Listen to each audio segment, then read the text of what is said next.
Olá, boa noite. Hoje, dia 21 de março, é comemorado o Dia Internacional da Síndrome de Down. A data foi escolhida por causa das características da síndrome, onde justamente o cromossomo 21 é alterado geneticamente formando 3 cromossomos ao invés de um par, logo 21 do 3. E sobre esse assunto a gente conversa com a neurologista da Clínica Solaces, doutora Evangelina Alice Vieira. Boa noite, doutora, bem-vinda, tudo bem? Boa noite.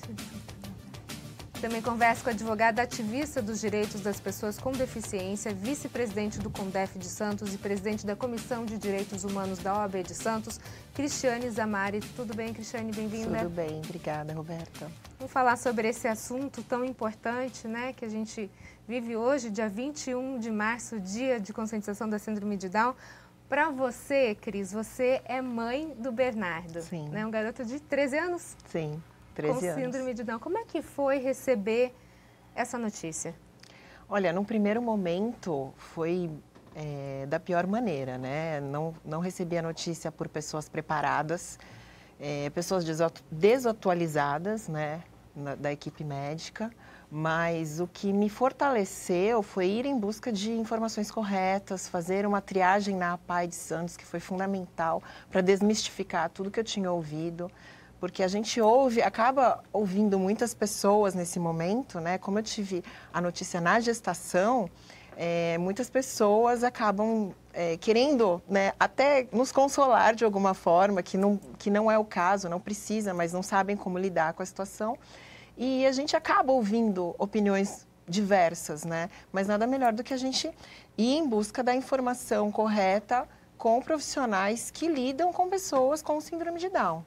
Agora, a doutora Evangelina é neuropediatra, é isso? Isso e mesmo. trata diretamente Sim, com pacientes com síndrome de Down. Isso. Como é que o médico, o profissional, pode chegar nessa família de forma a contar essa notícia, de forma a diminuir esse choque?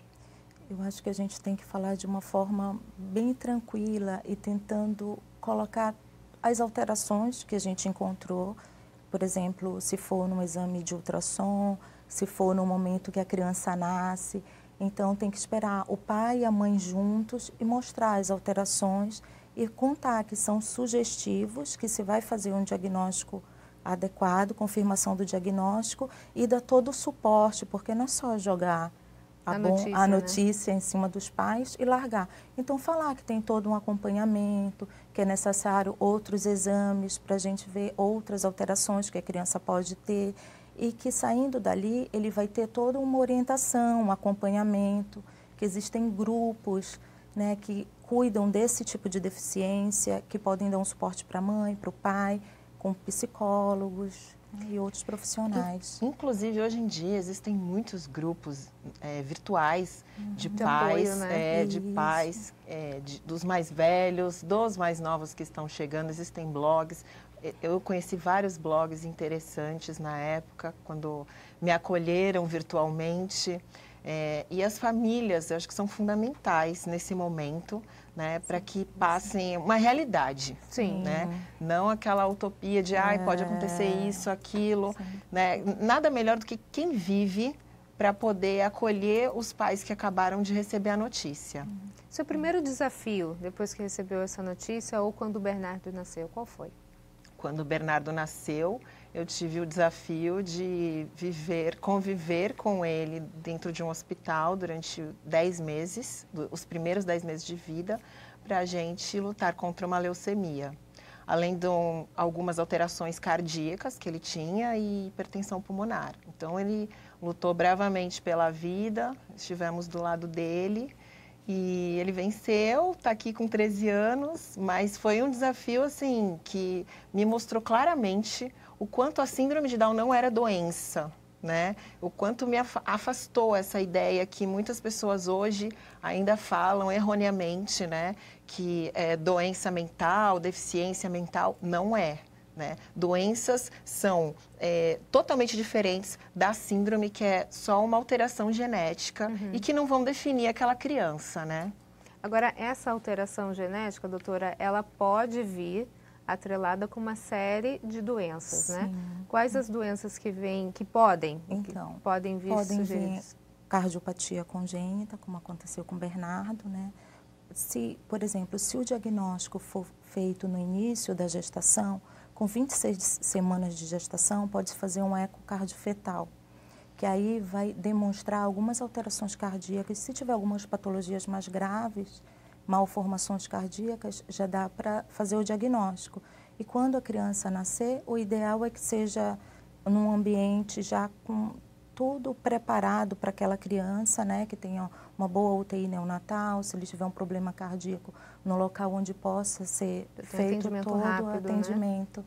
Isso. E aí a gente fala dessa questão do estímulo precoce, a importância disso. Muito importante, porque quanto antes de você estimular, melhor você vai ter o resultado quanto ao desenvolvimento da criança mesmo, aos marcos do desenvolvimento.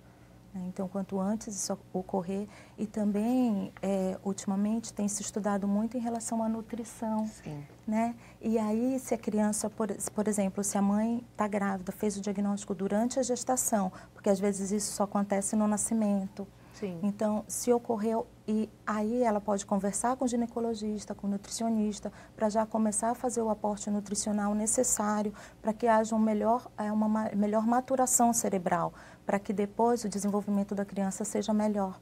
Porque o desenvolvimento cerebral maior se dá no terceiro trimestre.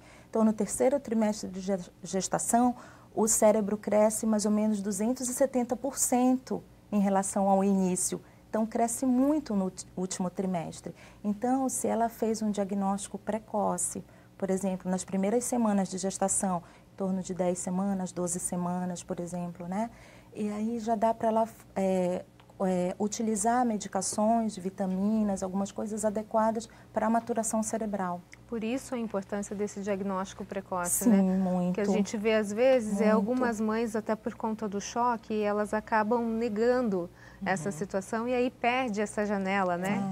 Que Ou são mal orientadas, né? Como eu falei no início, porque às vezes nem os médicos estão atualizados em relação a esse suporte, né, que pode ser dado para a mãe e em contrapartida para o filho durante a gestação. Inclusive depois da gestação, né, doutora? Isso, a nutrição é muito importante na síndrome de Down, alimentação saudável, algumas oleaginosas, que eu não vou nem entrar nessa parte médica, mas são muito importantes para o desenvolvimento cerebral. E eu posso dizer, assim, por experiência própria, o quanto isso é benéfico. Né? A questão da alimentação industrializada para a síndrome de Down é uma coisa que destrói células, né, de qualquer ser humano, mas na síndrome de Down, que existe o envelhecimento precoce, pior, né? Então, é uma coisa que nós mães temos que, sim, dar muita atenção a essa questão nutricional e de suplementação em relação à carência de algumas vitaminas, e é isso que vai determinar também muito do desenvolvimento dele ao longo da vida, né? É isso. Ok, no próximo bloco a gente continua a falar sobre síndrome de Down. Nós voltamos em instantes. Até já. O Unida está de volta e o nosso assunto de hoje é síndrome de Down. Eu converso com a neurologista da Clínica Solaces, doutora Evangelina Alice Vieira, e com a advogada ativista dos direitos das pessoas com deficiência e vice-presidente do CONDEF de Santos e presidente da Comissão de Direitos Humanos da OAB de Santos, Cristiane Zamari. A gente estava falando no bloco anterior sobre essa novidade, né, que posso dizer assim, nos últimos anos, desse terceiro trimestre de gestação, onde existe essa ajuda nutricional para a mãe e isso interfere na vida do bebê com síndrome de Down, né? Se a gente for comparar, doutora, a criança que teve esse auxílio durante a gestação da mãe, com esse aporte nutricional, e uma criança com síndrome de Down que não teve, qual que é a diferença delas? É muito importante. Você observa na estimulação que as respostas são melhores. Em relação aos marcos, eles vão se aproximar muito de uma criança que não tem a síndrome, de uma criança normal. Então, o aporte nutricional é muito importante para a maturação cerebral. E quando a gente fala desse aporte nutricional, quais são os alimentos que não podem faltar na mesa de uma criança com síndrome de Down? E quais são os alimentos proibidos? Os que não podem faltar, os alimentos que contêm ômega, né, ômega 3, por exemplo, sardinha, atum, salmão, ovo. Esses alimentos são super importantes. As folhas escuras também. São alimentos importantes. São super alimentos importantes. Proibidos. Ai, refrigerante, isso, doce. Para todas as pessoas. Os alimentos que são ruins para todos, os industrializados, refinados. Isso, refinados, corantes, tudo isso deve se evitar, né? Falar agora de um assunto que toda mãe enfrenta, que é a questão da escola. Como é que foi a inserção do Bernardo na escola? Olha, na educação infantil foi muito tranquila, foi muito prazerosa, inclusive. Mas eu acho que o que eu venho até observado, não só em relação à minha experiência, mas experiência de outras mães que me procuram, é a parte da alfabetização. Quando a criança sai do infantil e vai para o fundamental. Por quê? Existe aquela responsabilidade, né, de você começar a dar maturação também na questão cognitiva e que aquela criança tenha aprendizagem, né? Ela não vai estar na escola só para socializar, que isso fique muito claro, que por lei a criança tem direito do acesso e permanência com dignidade com todos os recursos necessários para que atinja o pleno desenvolvimento. E para isso precisa, né, de um currículo adaptado, de um material, né, específico, muitas vezes, de um profissional de apoio escolar, muitas vezes tem que ser especializado, dependendo da deficiência, mas na síndrome de Down geralmente é muito tranquilo, eles precisam sim de algumas intervenções em alguns momentos, e isso a gente não pode generalizar, porque cada pessoa com síndrome de Down é única, muitas também não vão precisar, então as necessidades são muito variáveis, né? Mas a principal dificuldade é das escolas entenderem que, dando oportunidades, né, e não simplesmente achando que, focando na dificuldade, elas vão se desenvolver, é só dar oportunidade, né, e é só oferecer ferramentas para que aquela criança se desenvolva, que nem sempre vai ser da mesma forma que a outra criança que está do lado dela. Hoje, pelo que você tem vivenciado, você acha que existe essa inclusão social dentro da escola? Olha, eu não posso dizer que uma escola hoje em Santos é completamente inclusiva, mas existem pessoas muito engajadas, eu vejo pessoas muito engajadas dentro de escolas fazendo a inclusão acontecer. Né, porque a inclusão ela começa da porta da escola, né, e ela envolve todas as pessoas que trabalham lá, todos os funcionários, começando pelos gestores. Se o gestor não acreditar na inclusão, pode esquecer que nada vai andar dentro da escola em relação a isso, né? A partir do momento que o gestor acredita, ele vai conscientizar e sensibilizar cada funcionário que lá trabalha para que isso exista de fato, inclusão e acessibilidade, né? E para que as pessoas entendam isso, a gente tem que começar pela acessibilidade atitudinal, né? Que vem de cada um, da consciência de cada um, em fazer a inclusão. Então, quem pode ser um facilitador de uma criança com síndrome de Down dentro da escola?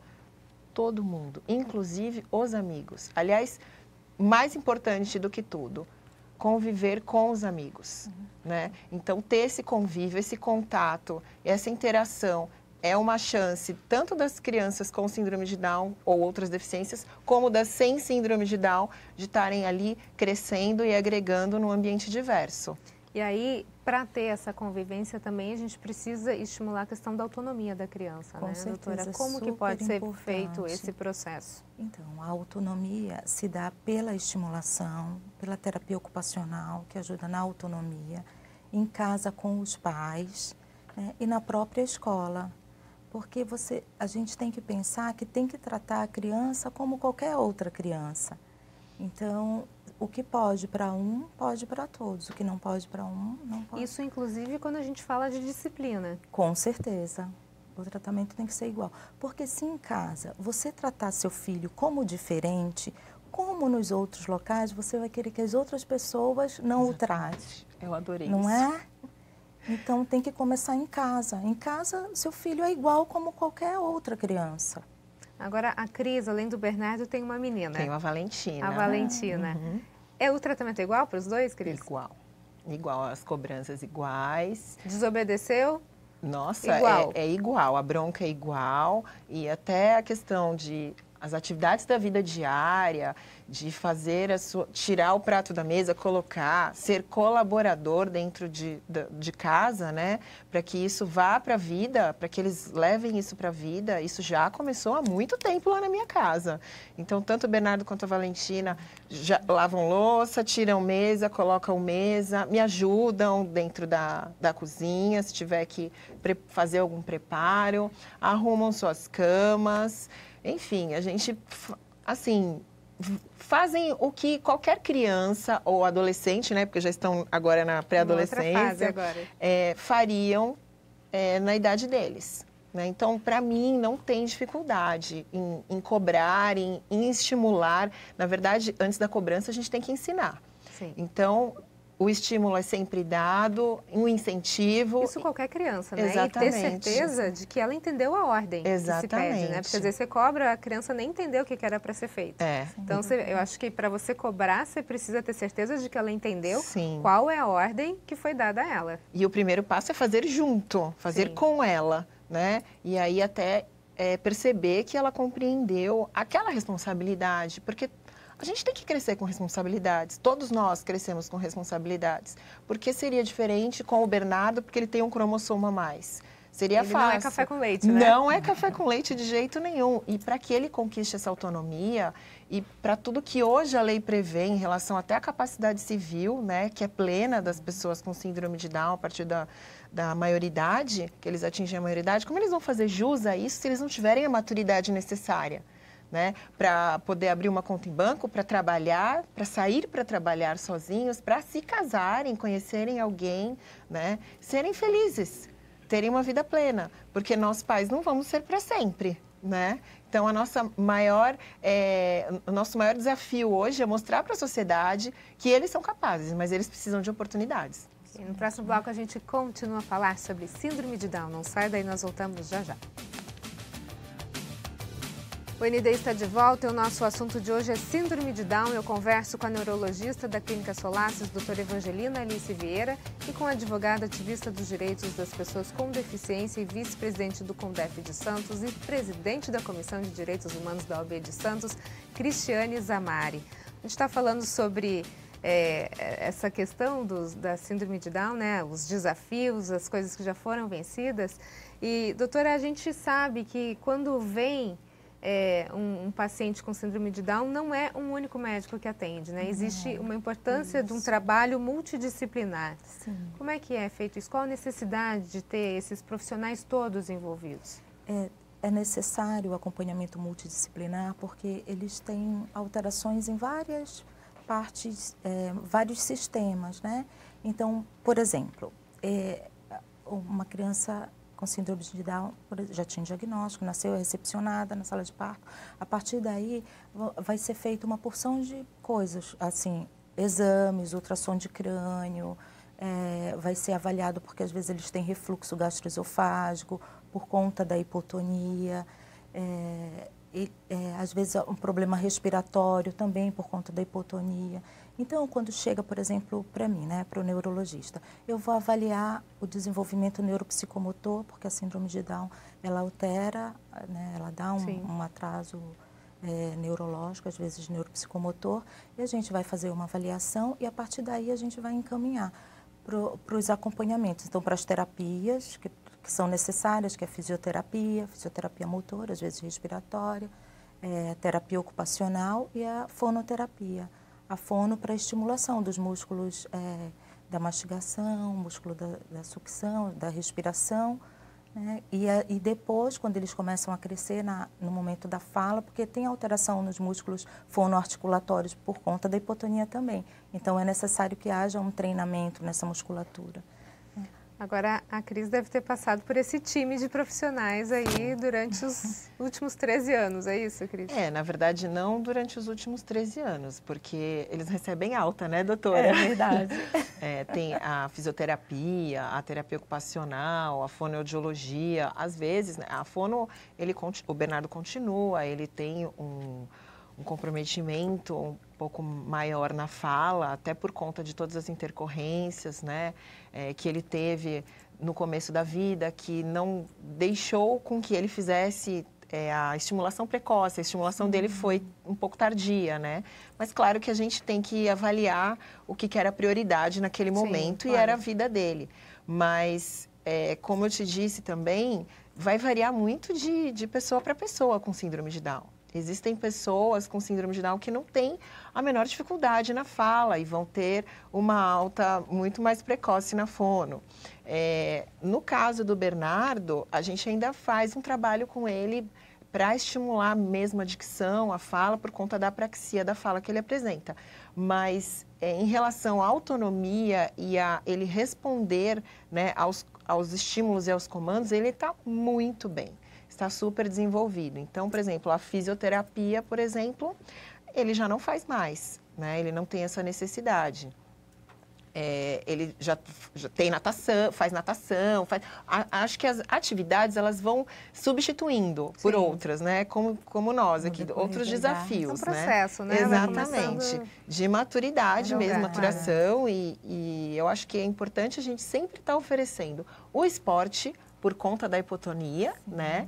E a alimentação, atrelada à alimentação saudável, né? Porque é isso que vai deixá-los cada vez mais desenvolvidos. Mas em relação a terapias, mesmo a equipe multidisciplinar, hoje ele está bem reduzido. A gente está focando muito mais na parte pedagógica do que em outras áreas de saúde que a gente percebeu que ele não está mais precisando. Uma família que recebe a notícia que vai ter um bebê com síndrome de Down, a gente está falando sobre esse estímulo precoce. Sim. O que os pais ou os irmãos, quem está no convívio com essa criança, pode fazer para estimular em casa? O ideal, inicialmente, é ter uma avaliação do profissional. E, a partir daí, o profissional vai orientar quais os exercícios mais adequados para se fazer em casa. Mas, assim, deve-se sempre evitar ficar com a criança só no colo, porque se você solta um pouquinho a criança, ela tenta uma movimentação. Se você fica o tempo inteiro no colo, você acaba restringindo muito a criança. Isso acaba atrapalhando um pouco. Agora, a gente falando que existe todo esse time de profissionais envolvidos nesse processo de desenvolvimento dessa criança, a gente imagina que isso não seja algo barato, né? Como é que é essa questão, por exemplo, na rede pública de saúde? Tem alguns locais, sim, na rede pública, que tem a equipe multidisciplinar, alguns centros de estimulação. Só que eles não conseguem dar conta da demanda. Então acaba muita criança perdendo o início do tratamento. Quando às vezes eles chegam, eles já estão maiorzinhos, com 6 meses. Então, quer dizer, eles perdem, porque esse início é muito importante. É algo, né? Então, que os políticos precisam ficar atentos, com porque é um momento, é uma janela, né? E depois que se perde, não tem muito o que fazer. Porque, como, por exemplo, eles têm dificuldade, às vezes, para a amamentação, por causa da hipotonia. E se você, logo no início, tem o auxílio de uma fono, fica mais fácil. Então, às vezes, como eles não conseguem alimentar adequadamente, às vezes acabam perdendo até o aleitamento materno, que é super importante. Ok. Doutora, muito obrigada pelas suas informações, sucesso. Obrigada a você. Cristiane, muito obrigada, sucesso para você também, para sua família. Obrigada. O ND fica por aqui, desejando uma ótima noite a todos, mas principalmente a todos os portadores da síndrome de Down e suas famílias. São pessoas guerreiras que enfrentam diariamente o preconceito, vencem seus medos e superam limites. Parabéns. A vocês, nosso respeito e profunda admiração. Fique agora com o Jornal da Band.